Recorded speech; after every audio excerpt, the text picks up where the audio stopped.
सूर्य के गिलवार वाला, पर्वत के उठाबार वाला, 7 समुंदर पार जे कि सीता मातार खबर आनबार वाला, रावण रो सुनार लंका के जले की खार कर देवार वाला, भगवान श्री राम कर सबनु बड़ भक्त महाब्रह्मचारी पवन पुत्र हनुमान। प्रभु के सबसे बड़े भक्त माने गए हैं महावीर यानी हनुमान जी, और बजरंग बली से बड़ा भक्त हनुमान जी का कोई नहीं।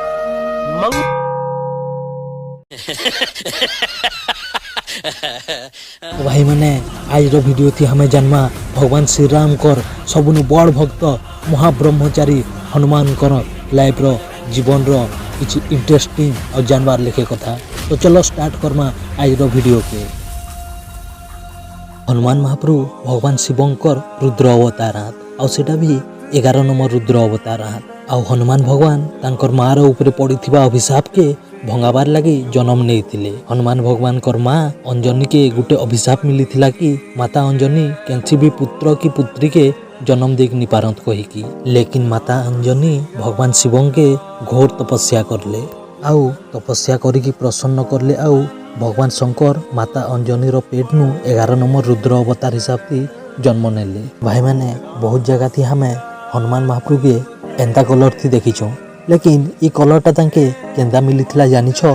थरे माता सीता सिंदूर लगोथिले तांकर कपाले बेले हनुमान भगवान देखले आ पचराले कि माता तुम्हें सिंदूर कांजे लगो छो कहीकि, बेले माता सीता कहले कि सिंदूर लगाले स्वामीर आयु बढ़सी कहीकि।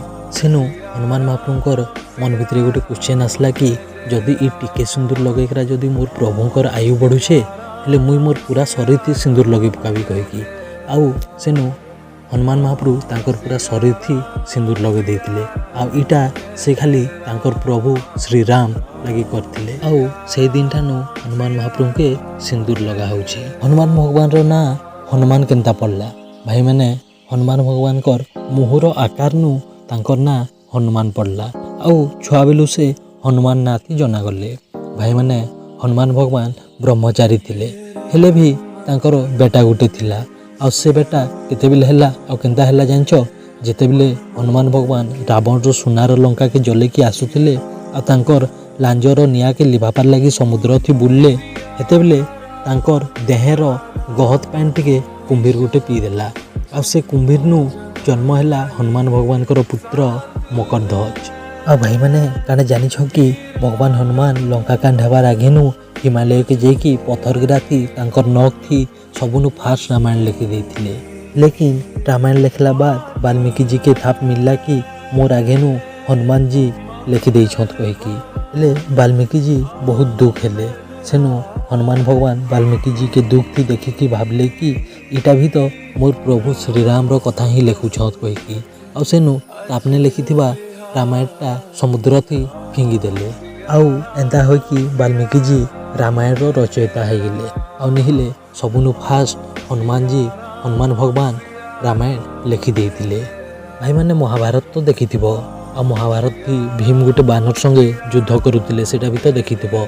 पछे जना पड़ला कि हे बानरटा केही नुहा भगवान हनुमान ही याद कहीकि, लेकिन भाई मैंने पवन पुत्र हनुमान रो भाई आउ केही नी भीम ही थिले कांजे कि हनुमान भगवान भी पवन रो पुत्र थिले आ भीम भी पवन रो पुत्र थिले आ दुही जन भाई भाई थिले।